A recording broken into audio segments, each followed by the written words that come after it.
What is going on, ladies and gentlemen? We are glad you're here today. Today, we're going to be having a great conversation with our pal, Sam Rainer of Church Answers.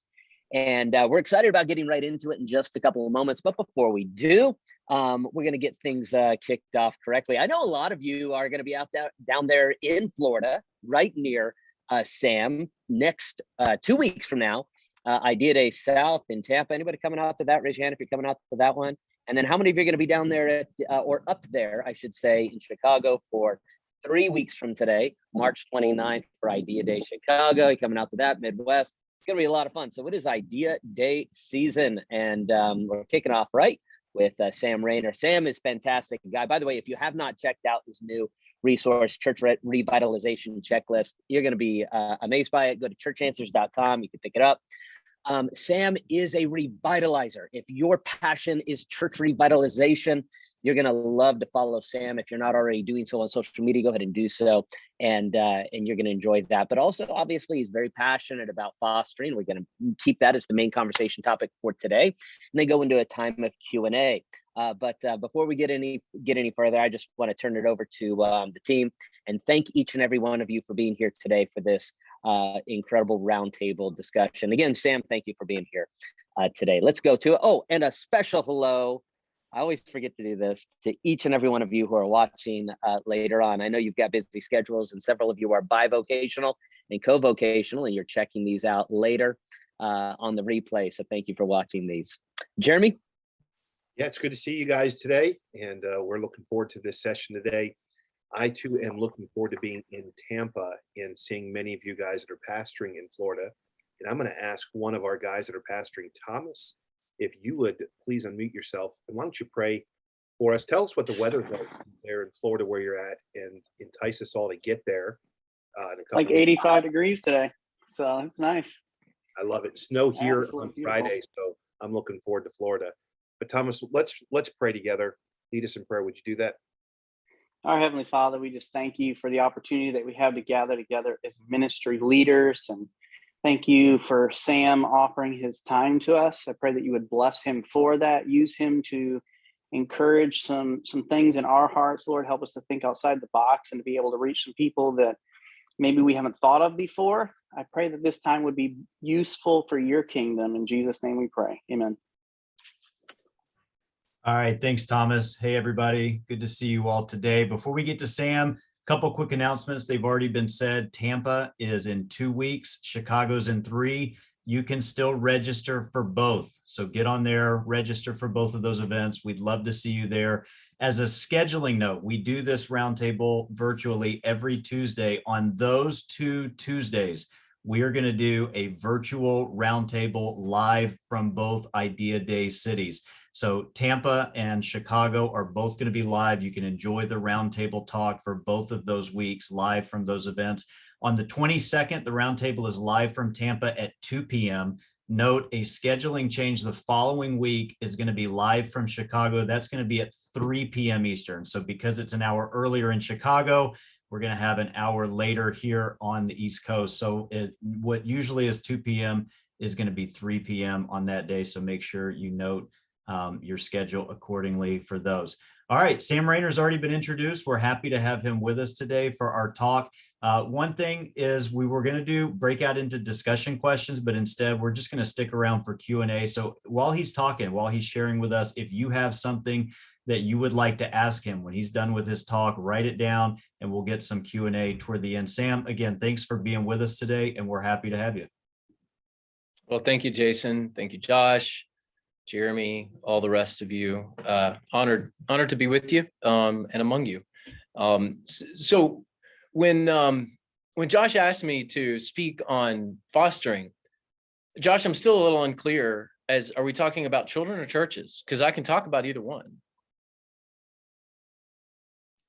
We know that you have a passion for both, my friends. So you take the direction the Holy Spirit does. They're very much connected. So let me tell you the story. I will relate fostering children into the idea of fostering churches, because I can't really separate the two. The concept, let me just back way up. The concept of helping churches, of churches helping churches, because that's really what we're talking about here. That's nothing new. That's biblical. I mean, the idea that, hey, we're in a decent place as a church and the church down the road is struggling, we need to help them. Well, that should be the posture of every church, regardless of what tribe you're a part of. And I understand there's some doctrinal parameters, and there's, if you have a different understanding of the gospel, those are some pretty major issues that you would need to obviously work through. But for the most part, if it's a Bible believing, gospel centered church and they're struggling and you have the opportunity to help them, well, you should. If you are the one that is struggling, you shouldn't be afraid to reach out for help. And that's how a lot of this starts. And we'll talk more about that here in just a second. But I just want to tell you, there's nothing new under the sun, and everything I'm going to share with you today is really not new. It's found in the New Testament, and it's found in the way that believers should be treating each other. So the term fostering, though, came to me, at least in fostering churches, came to me through a very simple question. And here's a little bit of my story, and then I'll get into some practical stuff. When I moved to Bradenton, the question was a very simple question that I asked. What is the biggest problem in the community? So churches should be actively involved in the areas where the community is struggling the most. Churches should be the solution to the biggest problems in the community. So I just wanted to know, what's the biggest problem in the community? And it was very clear at the time, although things have changed in Florida quite a bit since I got here 7 years ago, changed in Bradenton quite a bit. But heroin was a major problem in our community. In fact, we had more heroin per capita than anywhere else in Florida, and just about anywhere else in the United States. I mean, it was just we were a place where heroin came into the ports and then was distributed. So we were just overrun with fentanyl, carfentanil, heroin, opiates, the whole bit. What that meant is that we had the highest removal rates of children in the state, and the foster system was overloaded. So when I asked the question, all right, what's the biggest problem in the community? Well, heroin is a major problem, but the fruit of that problem, fruit's probably not the right word, but the consequences of that problem was there's a boatload of foster kids. So we as a church just said, all right, we'll foster these children. We've done that. We've got at any given point dozens of foster kids in our church. My wife and I still foster. We've got plenty of other foster families in our church.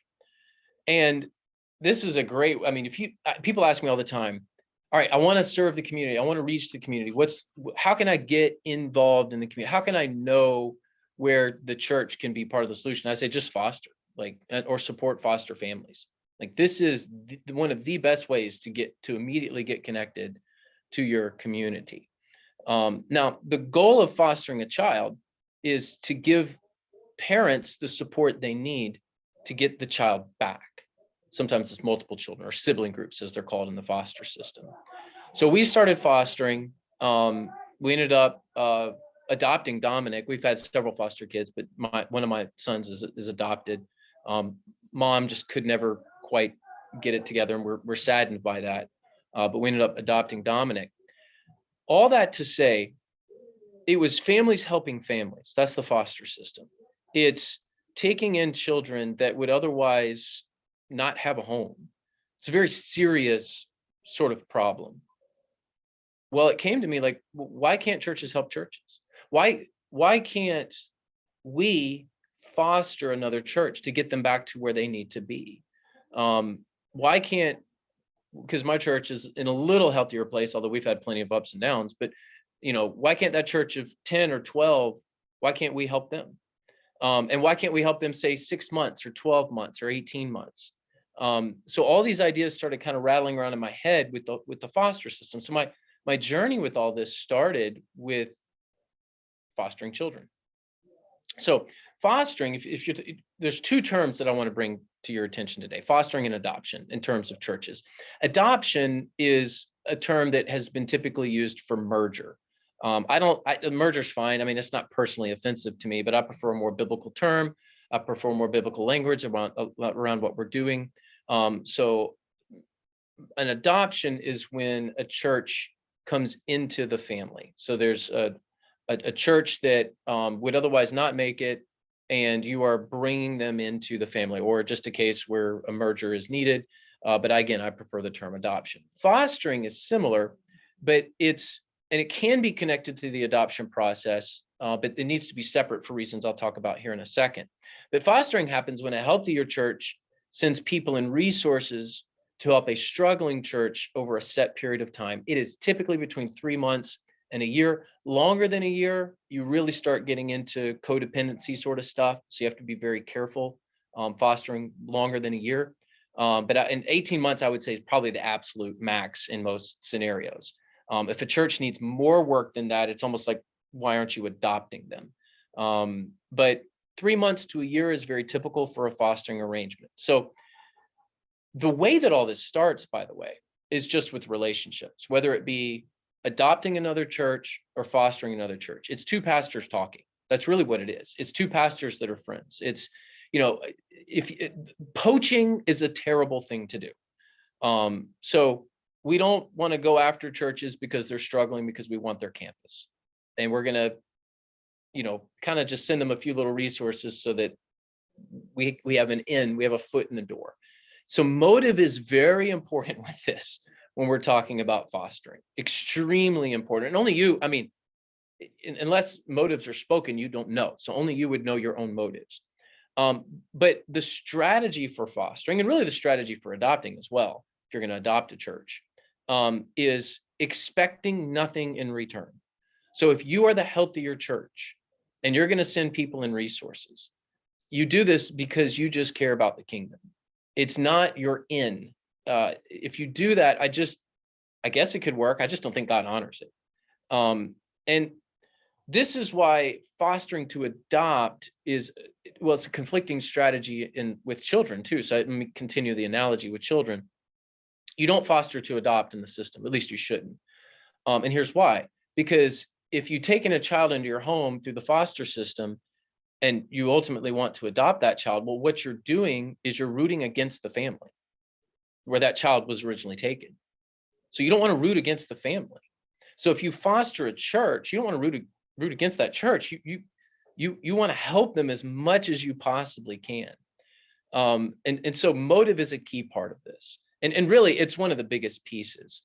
So when you foster, so what does this look like? It looks like a healthier church helping a less healthy church. And there's degrees of that. I understand. This is not the mega church helping the teeny tiny little church. This can happen across the spectrum with all sizes of churches. So it takes getting buy-in from both congregations. And sometimes in a fostering arrangement, the church that's being helped doesn't have a pastor, which can be good, can be bad, just depends.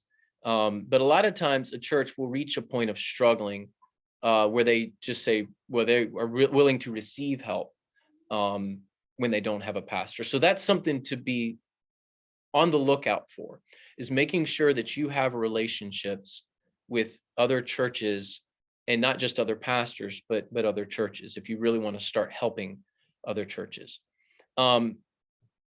So let's assume that there is a connection, that another church is willing to receive help, or maybe you're the one asking for help. What does this look like? Who do you send? So this is the next big question. Who do you send? So I like to think of 3 key categories of people to send. So we've done this before. We fostered a church and we sent 6 people. So it was a church of 10. We sent 6 people to help them. So the first person, they needed a preacher. They didn't have a pastor. So the first person I sent was the church. This is an established church that needed help, but I sent like that church planter, entrepreneur kind of mindset. This is not a person in ministry, but he had some preaching experience. He has an entrepreneurial experience. So I sent him as a preacher.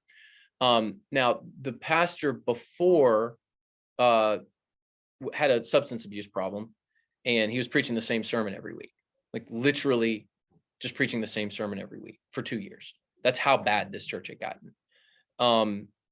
So any sermon was better than what they had. And it's an unfortunate situation. But so the planter entrepreneur type, it's particularly if it's somebody who needs to be in the pulpit. And then I think of like that energetic young person. So we send a young couple, newly married, and they have since stayed at that church and have had children in the church, and now she's leading the children's ministry, which is really cool. So entrepreneurial mindset is one group that you would send, or one person, depending on how big the church is. The new person, newly married, young people, they don't care. Like they're just going to go, they're going to just figure it out because they're new and they don't have any expectations. And then we also sent some more experienced church people. We sent a couple over there who had decades of ministry experience. So you add those three categories together, and that's a pretty good group, which is kind of how you form a church plant team, by the way. So fostering in many ways is you also thinking like a church planter. And then we helped for about 6 months. That was kind of our timeline. That was our commitment. So when you're helping for about 3 months, let's talk timelines. And I'm really shortening this 2-hour speech into 20 minutes, right? That's the purpose of what you guys are doing. So let's talk timelines. How long do you help? 3 months, you're providing a bridge. It's just like, or if you're receiving help, hey, we need, our children's ministry needs a shot in the arm. Our worship leader just left. We don't even have a worship team. We need a worship team. So that 3-month timeline is to give you just enough time to build a bridge to whatever's next for the church. So this could be a church that would otherwise be doing okay, but they've got a big hole in their ministry that needs to be filled. And if they don't fill it, they're really going to struggle.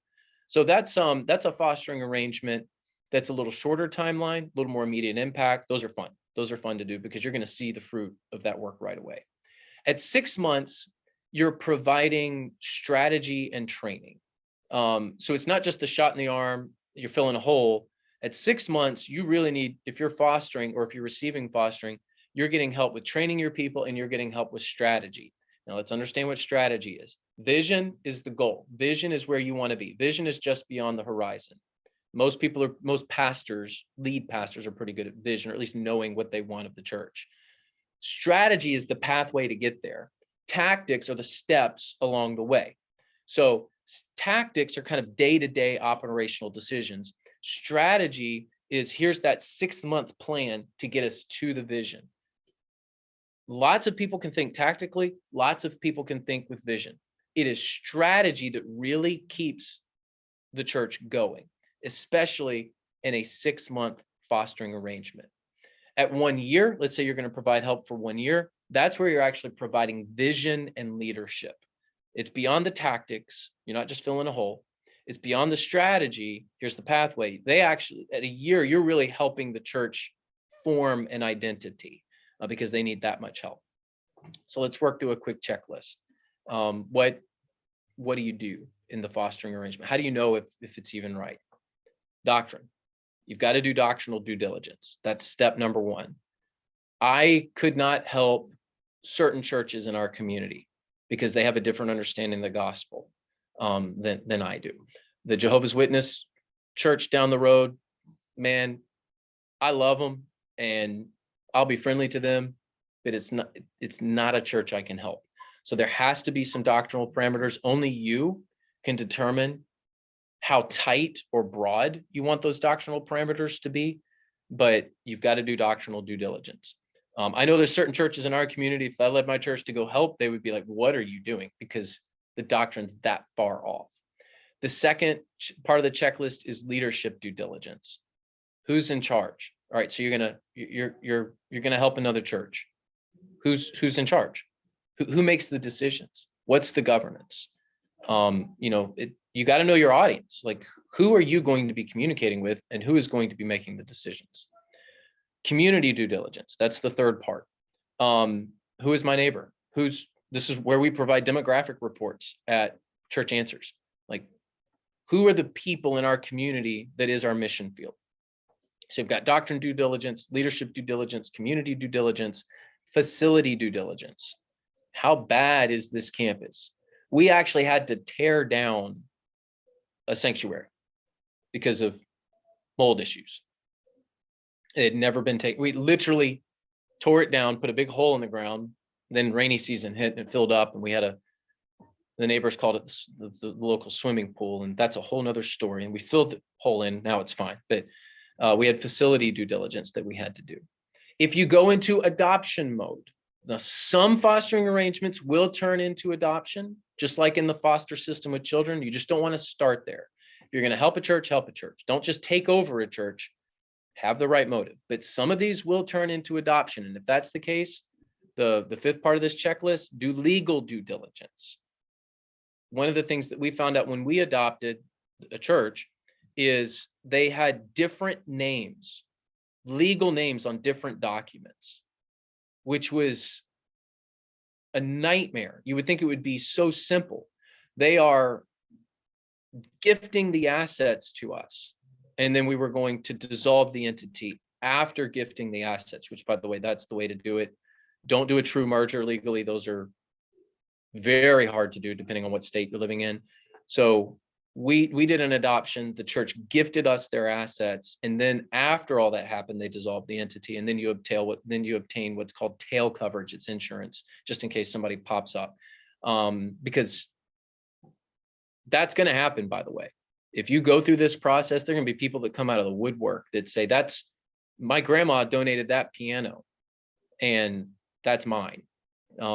So when you start going through the adoption process, you need to make sure that you're doing your legal due diligence. What do the bylaws say, and what government filings do you need to make? And then lastly, financial due diligence. Does this church have debt or not? What's the cash flow? This checklist is very important whether you do fostering or adoption. So doctrine, leadership, community, facility, legal, financial. Those are your, I think I counted 6 things that you need before jumping into all of this. There are plenty of other things that I could say, Josh, but I'm out of time. So I tried to get through this as quickly as I could. You did well, and we were glad to hear all that information. We've got several questions already coming in.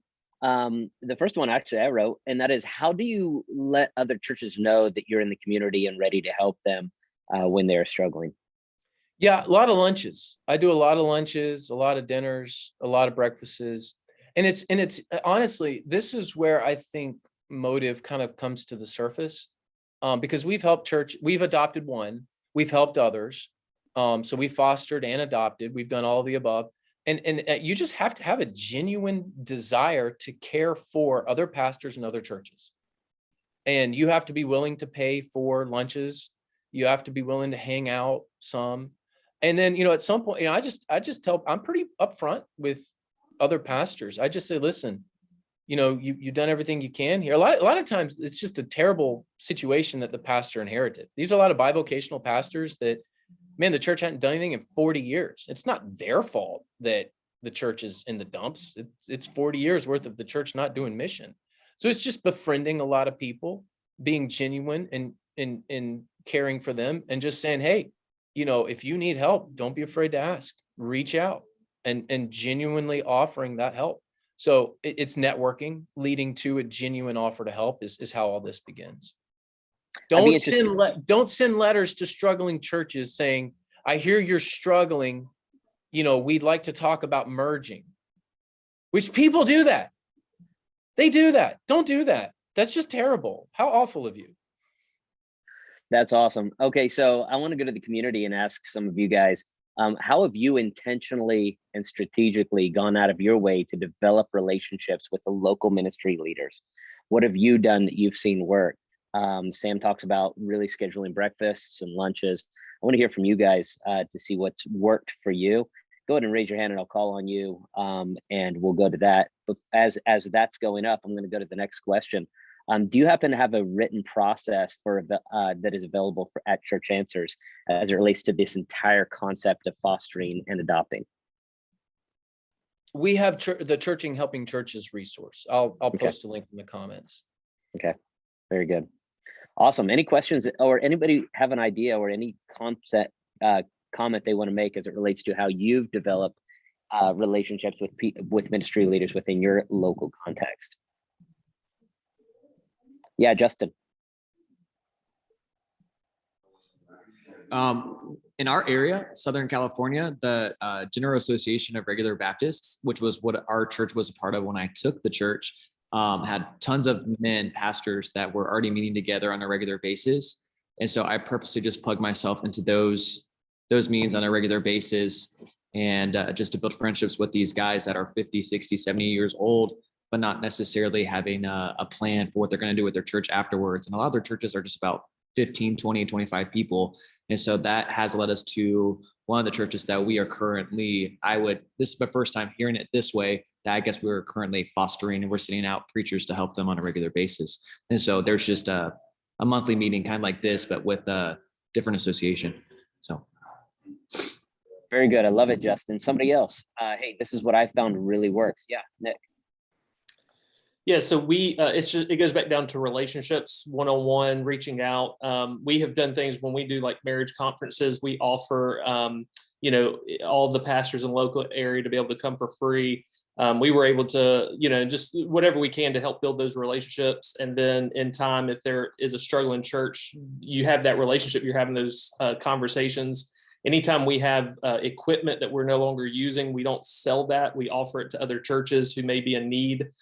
We've upgraded stuff that was purchased in the early 2000s and had churches that had equipment from the 80s say that it was an upgrade to what they had. We had extra space on our campus. And so there was a small, predominantly Black church that was spending way too much money on space. And so we invited them to move in with us and to do ministry with us out of a separate building. And so we actually have two churches taking place at the same time on our campus. Just being strategic in how we can take the resources God has given us and to be a help, to other churches. And so it looks various different ways, but primarily starts out of those relationships, doing ministry together, and doing what we can to be there in those times of need. I love it. We're talking about how to develop specific and intentional relations with other ministry leaders within your town so that you can help them in time of need. Tommy, I saw you a gesture as if you are ready to bid on an item. So I'm going to go to you. I'll raise you for. No, I was what Sam was talking about. I love what he said about just he used a different word, but the word I'm thinking is organic. The best way to be a blessing to other churches and communities is just posture yourself to serve. In other words, any pastor who builds relationships with other pastor leaders in his region and postures yourself as a church that is there to help others and serve others is going to draw. You're going to draw people to you. So you don't have to necessarily create some process to reach out. If you just posture yourself as a church that wants to help others, you will become a magnet and start drawing people. We have a church, literally I was on the way back from a conference yesterday, and one of our state guys reached out to me and said, hey, there's a church in your area that's having problems with their audio. It's a guy that's in his 90s pastoring and has sound equipment issues, and reached out to me to see if we would go over there and help them. Well, I know this church, and I know this church has been in dire straits for probably more than 2 decades, but I've never prowled on them or went to try to reach out and say, hey, we want to help you, or how can we help you? But just through this natural, organic process, now we're connected with them and trying to help them. And, when you go into situations like that, you see they want you to help with one thing, and you see 10 other things that they could really do that would help. And you just organically let those things materialize, I think is the best way to do that. Because in my experience, when you posture yourself in that way to be a blessing to the other churches in your community, you can quickly get overwhelmed with requests for help and aid and different stuff like that. And you can end up stretching home base too thin many times. You kind of have to keep all that in mind as well. Hey, Josh, You're newer to it. Go ahead. Sorry, I was just going to jump in here. One thing to springboard off of what Tommy and Nick said. I'm in the South. I'm in North Carolina, and churches here in the Bible Belt are super territorial. And sometimes if I were to reach out to any of them to say, hey, do you need anything, brother? It would be like a total dig. And so one thing that we've done is we'll just go to special events, not necessarily on a Sunday, but we'll just, if they're doing something like there's a ball game or something, I'll do that. I'll just go to an event there. Hey, I'm not looking to connect with anybody. I'm not looking to network. I'm just, hey, we're 5 minutes down the road. Just wanted to come see what you guys are doing over here. And I've done that a handful of times where I had no agenda. We're not looking to absorb a church or foster or even partner in any way. And I've had a guy from that church reach out and say, hey, thanks for coming the other night. I'd love to get coffee sometime. And there ends up being a partnership that is, like Tommy said, a little more organic. And so I just think showing up to their events to let them know, hey, I'm not looking to attract any of your people or form some kind of partnership. Just wanted to let you know I was there. Even something simple like that can be a huge shot in the arm to somebody just to know you're there. Yeah, we've noticed in Las Vegas, if you're new to your community, it might take a while for you to develop some of those relationships. That's why I would echo what Jason said. Getting involved in local, already established networks, especially if you're out west where there's not as many churches. When we got connected to Send Network and now Arc Network and just different organizations, there's a bunch of pastors meeting down the road for something. And if you can get involved and just be like, hey, I'm here. The first thing they're going to want to do is put their bumper sticker on you and claim you for their own. And you can do what I do. I say, yeah, I'm part of you and I'm part of a bunch of other people too. Love you guys and I'm here to help. And so I'm like a NASCAR, slap your bumper sticker on my behind. Let's go. But getting involved in already established groups has helped me develop some relationships in a city that doesn't have a ton of churches. All right, let's go on to that next question from Ryan. How would you prepare both churches for the objections like financial commitment, for healthy church, for the healthy church, and the worry of the smaller church that they will be overrun by impure motives like acquiring a campus that you anticipate from the congregations? What would you say to that, Sam? Yeah, it's something that we've dealt with, that the fear of you're just here to take our land, to take our building. And then you're going to do whatever you want to with it. And the reason that fear is there is, frankly, there's plenty of stories where that's happened, where one church that was being adopted thought that they would have some level of say in something. They signed some documents, and the next thing they know, everything is, their old church is gone. There's a new sign on the building, and it's a whole new church. There's times for that to happen. There's times for just a total takeover. Like, there's a boatload of debt and this church will never get out of it otherwise, unless a larger church comes in and does something. Most of the time, though, it's not necessary. And the way that you calm fears is by playing long ball with the relationships and meeting with leadership teams. And even with our campus, like one of our fostering arrangements did become an adoption, and Southside is now the West Bradenton Southside campus. It's neither west nor south, and we'll figure that out whenever we figure it out. But geographically unsure. We had a conversation at staff meeting right before this discussion about some things over there, and they're still concerned about a takeover. And it's like, even though we've already, quote unquote, taken over, and that's always going to be the case. It's just about building trust and playing long ball with the relationship. And there comes a time in some cases where if there is such distrust, even after you've proven yourself over and over and over again, you might just have to step away because they're not going to trust anybody. But I think in most cases, and I don't have a percentage, I wish I had a percentage, but I think in most cases, if you go in with pure motives, you're willing to help relationally for the long haul, and you're willing to really be sacrificial in what you're doing, the walls that are there do come down. The walls of distrust do come down. And where they don't, well, then that's God just saying, hey, you put in your time there, you need to move on to something else. Awesome. Chris asked this question. Do teams feel left out or behind in friendships after helping another church for 6 months? You're sending people over from your church. Do they feel misplaced? What are some ways to keep them included in the home church, or is this not recommended?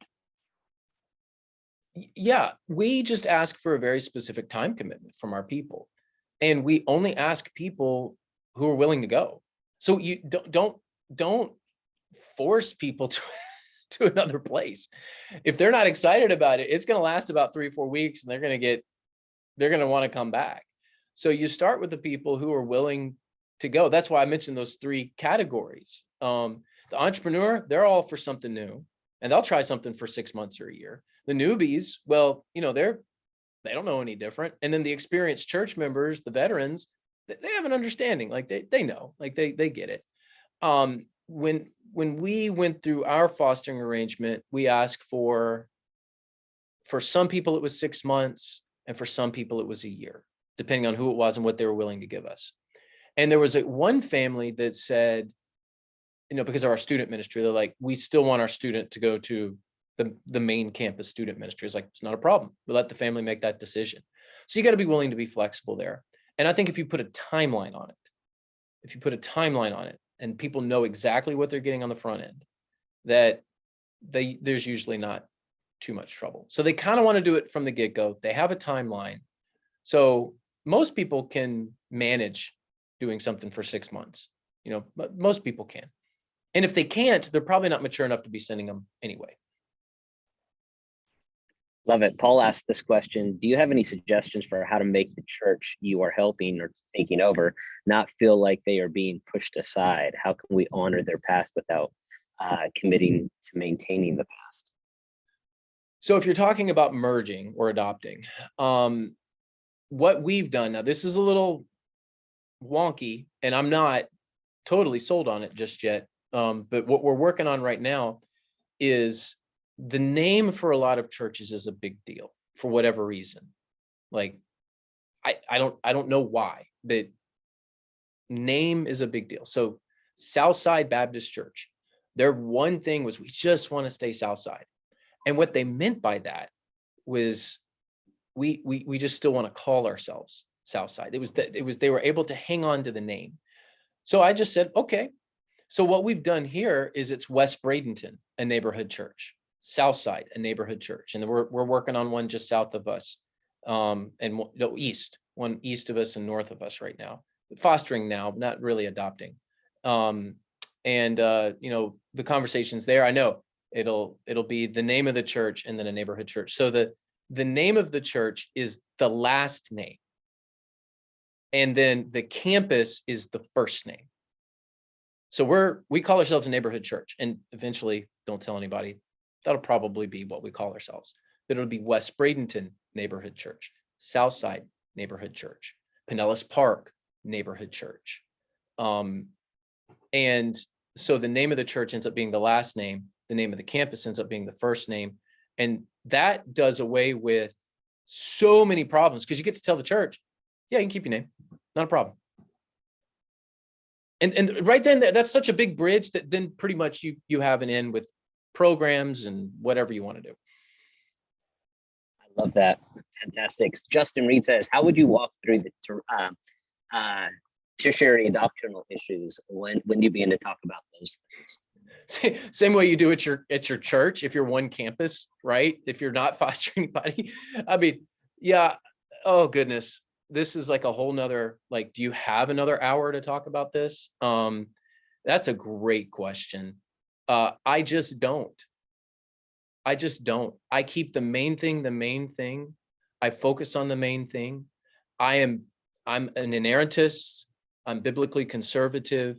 Those are things that are written into our doctrinal statement. We have an 8-part doctrinal statement at West Bradenton. In order to join our church, you have to agree to these 8 things. If it ain't those 8 things, we just don't go there. I push back on anybody that wants to take me down the rabbit hole of some nuanced doctrine, which is important, by the way.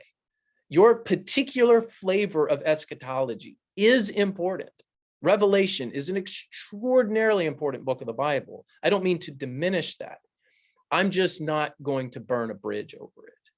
And so I am constantly telling my church, we build bridges, we don't burn them. These are our 8 points that we focus on, and that's it. And so I don't entertain the conversation when people want to argue about tertiary doctrines. Now, if somebody has a legitimate question as a church member and they're like, hey, I've been reading my Bible and I'm really struggling with this, that's awesome. That's a wonderful conversation. But if we were going to foster or adopt a church and they were going to fight over some tertiary doctrines, I'd walk away. I'd just say, listen, guys, you're just not in a place to where you're willing to receive help. And I would tell them that. And that's about all you can do. I love it. I'd love to know some follow-up questions as it relates to this conversation. But Sam, I'd also, from the community, put them in the chat, raise your hand, you can say it out loud. Broadening the conversation, church revitalization as a whole. While we have you here, I know a lot of guys that are revitalizing, that's their passion. They're in the midst of it, or they're helping other churches revitalize. You've released the church revitalization checklist, and I'm wondering, I know you can't brief that, but if I were to give you 60 seconds to 2-3 minutes to say, okay, this is the essence of what that conversation is. What is the church revitalization checklist? Yeah, the way the book started was with this thought. If God can save any person, he can save any church. And if we really believe that any person is worth saving, then we got to believe that any church is worth saving. And I don't like hearing some so-and-so church should die. That's tantamount to saying so-and-so person should go to hell. I don't believe that. I think every church is worth saving. I believe every person deserves a chance. I believe every church deserves a chance. And my theology drives this. Church revitalization is ultimately driven by my theology there. Now, some churches will die because I choose to, but no church should die. So that's what started the book. And I thought, I want to talk about this optimistically. There's so many books about the church is in trouble. There's so many books, I mean, with the word like autopsy in it. My dad wrote that one. So yeah, who would write a book like that? Like, I know. It's so negative. What a nasty perspective. So I was like, I want to write a book that's positive, that's optimistic about church revitalization. We all know the reality. We've all read that book. We've read it multiple times. So it's like, I want to do something different. So the checklist is a series of 7 things to look at while you are revitalizing. It is not a comprehensive list. It's not a step-by-step thing. It's just 7 principles to keep in front of you as you're revitalizing. Things like pace, like what's the capacity of my people? Purpose, what am I really driving my people to do? So it's a very basic checklist in the same way a pilot would use a checklist for every flight, the way a doctor would use a checklist for every surgery. This is a checklist for church revitalization to make sure that you're keeping these 7 things in front of you at all time. But what's driving the book is the belief that any church can be saved, because I believe any person can be saved. So for those who are passionate about revitalization, or for those who are in the midst of a revitalization process or project right now, you might be able to ask a question as it relates to that to Sam. While you think about that question, prepare for that. I'm going to go to Walter's question that he has. What, with the age of technology as it relates to fostering and helping other churches from a distance, can someone assist another church from a farther distance away with administrative or media needs? Have you seen that? Have you tried that? What do you? I think so. Yes, Walter. I think you could with technology.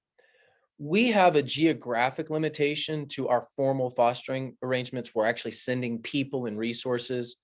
If we were to have campuses, we've got 2, maybe 3, in the future at some point. We've got one that we're kind of working on. There's a geographic limitation there. I'm not going to be starting West Bradenton campuses in Nevada. Just sorry, Josh, I'm not going to plant one next to you. Won't do that to you. You would crush us anyway, because you're a much better pastor than I am. but I just there's a geographic limitation to the multi-site church, in my view. I know different people have some different perspectives there, and that's not the point of this call.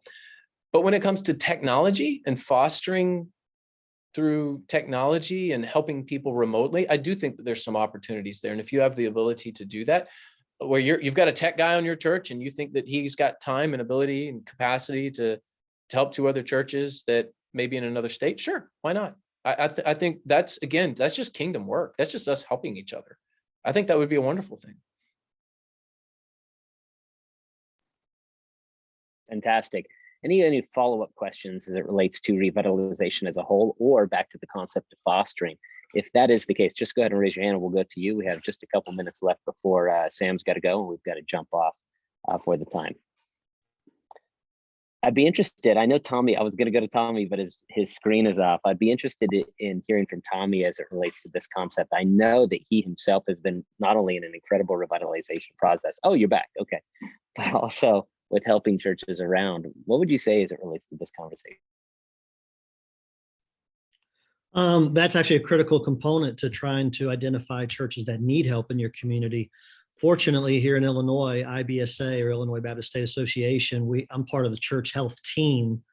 So they're pretty proactive at their annual meetings and other different things that are going on throughout the year to set up displays and kind of offer assistance. You know, if you want to take a kind of a quick assessment just to see if your church needs revitalization, they can start conversations like that. But honestly, their approach is very organic as well. They'll set up a display and be there and make themselves available for guys who have questions along those lines, and they'll assess, but they never try to dictate to them or kind of push them in to a scenario. But they're very good at once a church or a pastor identifies themselves as needing help and they recognize they need revitalization. There's really two steps up front. The first is a pastoral assessment, kind of a readiness assessment. So you're kind of if there's a pastor there, you're kind of assessing whether or not he is ready to lead his church through revitalization. If they don't have a pastor, they have a church readiness assessment that kind of helps the church assess their need for revitalization. Then out of that, they can move into a more formal process, six-step process that we use with Corpus Vitae. But so yeah, here in Illinois, we have a really robust system. If there's other churches that are in really critical condition, sometimes they're like next to closing up. We have a Baptist Foundation here in Illinois that is really good, that will acquire those facilities, but then they'll work with either NAM or our division to kind of reboot them, whether it's replant, revitalize, whatever the case may be, to make sure that even in the worst case of scenarios, those churches can find new life, whether it's rebirthing it from the ground up or revitalization. So, but I think assessment on the front end is very important, because a lot of pastors think they're ready to revitalize or they want to reach out for help, but there's a lot of issues they haven't reconciled yet. Just like there's a lot of churches that think they want help, like Sam was saying, but then you get into some doctrinal particulars and they want the benefits of adoption or merging or assistance, fostering. But then when you get into particulars, especially some of those things that are really the things that are hurting them, they're unwilling to let go. And sometimes you just have to walk away because they're just not there yet. Yeah, I've noticed that if you're from an autonomous, independent, or non-denominational background like I am, that you're going to have some connections with some pastors who are scared to death of any kind of a network, any type of affiliation at all. And so your personal relationship with them actually might help influence them, not only to be a help, you can help a little, but also connect them with another network that might be able to help. Jason asked this question, Sam, what would you say to a pastor who tries to foster for 6 months or more and it begins to go poorly? What advice would you give them if the situation doesn't go well? Well, if it's not going well, there's one of two options. Either you propose something that was bad, or they're not receiving it well, or not doing what they should do.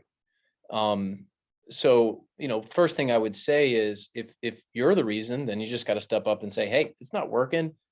My motive was pure. We got to do something different. But what I believe this question is really asking is, what if the people who are the church you're fostering, they're not really receiving it well? Then I would say, and this is hard, but graciously shake the dust. I mean, that's all you can do. If you're trying to offer help and you're sending your people there or your resources and they just don't like it for whatever reason, or it's falling apart because they're not receiving it the way that they should receive it, sometimes you just got to say, hey, we learned something. We're better now because we had a flop. I mean, if you do this, you are going to have flops. You're going to have failures. You're going to have people that get mad. You're going to send people. It's not going to work. You send a preacher. They don't like the preacher. I mean, I kind of painted a bit of a ideal scenario with my talk, but idealists make terrible pastors. I mean, you need to be an optimist, but nothing goes ideally. You're dealing with a bunch of sinners. Now, hopefully they're on the path to redemption and they're being discipled and they're working their way towards glorification. But you yourself are not a perfect leader. So you're gonna have flops. You're dealing with people. And if a church is struggling to receive the help over time, you might just say, hey, we've enjoyed our time. You just graciously shake the dust. You don't want to burn a bridge there. You don't want to use it as an opportunity to lecture them. Sometimes you just got to walk away, though. There are so many churches that need help. There's so many people that are willing to receive help. There's so much work that's out there. Sometimes you just got to move on to the next project. Awesome. Sam, thank you so much for sharing that with us today. That was really practical, such an insightful conversation, and I appreciate that. Sam, tell us one more time, where can everybody find you for more information? Yeah, churchanswers.com is by far the best place. You can give us a look there. We've got all sorts of free resources. 95% of what we produce at Church Answers is free. But if you are interested in subscribing or some of our other resources, they're all there at the website. I will say this, I know I put a link in there if you scroll up to Churches Helping Churches on this week's webinar. So I'll give you guys a little tip here. Nobody knows this, but if on this week's webinar, so you can go to our webinar page and register if you like, if you want to join our webinar on Thursday about hospitality. We're actually, with another resource, we're going to pair two resources together, and Churches Helping Churches will be free. So that's our free offer with we're going to pair two resources. So if you're interested in, attending the webinar, you can go to churchanswers.com, sign up for it.